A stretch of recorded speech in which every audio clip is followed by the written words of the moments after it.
చూస్తున్నారు తెలంగాణ సమాచార్. మైనార్టీ అభివృద్ధి కోసం ప్రత్యేక కార్యాచరణ.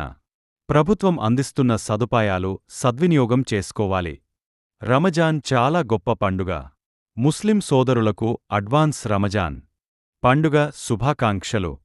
ఇఫ్తార్ పార్టీలో పాల్గొన్న రాష్ట్ర పంచాయతీ రాజ్, గ్రామీణ అభివృద్ధి, గ్రామీణ నీటి సరఫరా, మహిళా, శిశు సంక్షేమ శాఖ మంత్రి ధనసరి అనసూయ సీతక్క మైనార్టీల సంక్షేమ కోసం రాష్ట్ర ప్రభుత్వం ప్రత్యేక కార్యాచరణ రూపొందించిందని, ముస్లింల కోసం ప్రవేశపెట్టిన పథకాలను అర్హులైనవారు సద్వినియోగం చేసుకోవాలని రాష్ట్ర పంచాయతీ రాజ్, గ్రామీణ అభివృద్ధి, గ్రామీణ నీటి సరఫరా, మహిళా, శిశు సంక్షేమ శాఖ మంత్రి ధనసరి అనసూయ సీతక్క అన్నారు.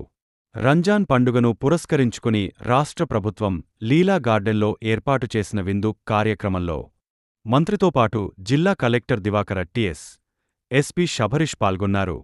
బుధవారం సాయంత్రం ప్రత్యేక ప్రార్థనలు నిర్వహించిన అనంతరం మంత్రి సీతక్క ముస్లిం సోదరులకు శుభాకాంక్షలు తెలిపారు. ఈ కార్యక్రమములో కాంగ్రెస్ పార్టీ జిల్లా అధ్యక్షులు పైడా కుల అశోక్ గారు, అదనపు కలెక్టర్ సి.హెచ్. మహేందర్జీ, సంపత్రావు, గ్రంథాలయ సంస్థ chairman Ravichander, RDO Venkatesh, minority సంక్షేమ శాఖ అధికారి రవీందర్రెడ్డి, డిపిఆర్ఓ రఫీక్, డిపిఓ దేవరాజ్, ముస్లిం మత పెద్దలు, ప్రజాప్రతినిధులు, ముస్లిం మతస్థులు తదితరులు పాల్గొన్నారు.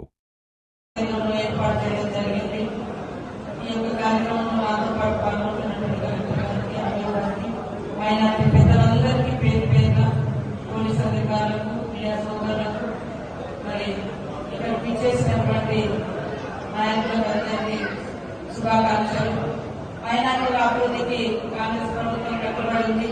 ఈ రోజు కూడా బడ్జెట్లో 3,000 కోట్ల రూపాయలను గతంలో ఎన్నటువంటి విధంగా బడ్జెట్లో కూడా ప్రవేశపెట్టడం జరిగింది.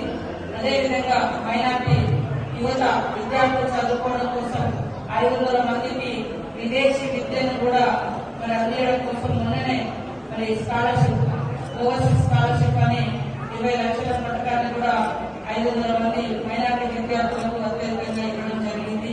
అదే కాకుండా రేపు మన రాష్ట్ర యువ వికాసంలో కూడా మైనార్టీ యువతకు ఉద్యోగ ఉపాధి అవకాశాలు లేక ఇబ్బంది పడుతున్నటువంటి వాళ్లకు వాళ్ళ కాళ్ళ మీద వాళ్ళు నిలబడే విధంగా చిన్నగా షాప్స్ కానీ బిజినెస్ కానీ పెట్టుకోవడానికి 4 లక్షల రూపాయల వరకు కూడా ఆ పథకాన్ని వర్తింపజేయడం జరుగుతుంది. అదేవిధంగా పేద మైనార్టీ సోదరులకు, పేదలకు ఖచ్చితంగా 20 ఇళ్ళు కూడా వర్తింపజేయడం జరుగుతుందని తెలియజేస్తా ఉన్నాం. మైనార్టీ సోదరులకు ఇచ్చిన మాట ప్రకారం జిల్లా కేంద్రంలో మంచి శారీరకాలను కూడా నిర్మించడం జరుగుతుంది. తొందరలోనే ఆర్డర్స్ కూడా రావడం జరుగుతుందని తెలియజేస్తూ, ములుగు పట్టణం అభివృద్ధి చెందుతా ఉంటే మా మైనార్టీ సోదరులు కూడా ఇక్కడ చిన్న చిన్న షాప్స్ పెట్టుకొని ఉపాధి పొందడానికి కూడా అవకాశాలు ఉంటాయి. కాబట్టి ములుగును మనం అభివృద్ధి చేసుకుందాం. మన ములుగు ప్రాంత యువకులు కానీ బిడ్డలు కానీ అందరూ కూడా కలిసిమెలిసి అన్నదమ్ములాగా అభివృద్ధి చెందే విధంగా మాకు తోడుగా మీరందరూ ఉండాలని అల్లాహ్ను కోరుకుంటూ అందరికీ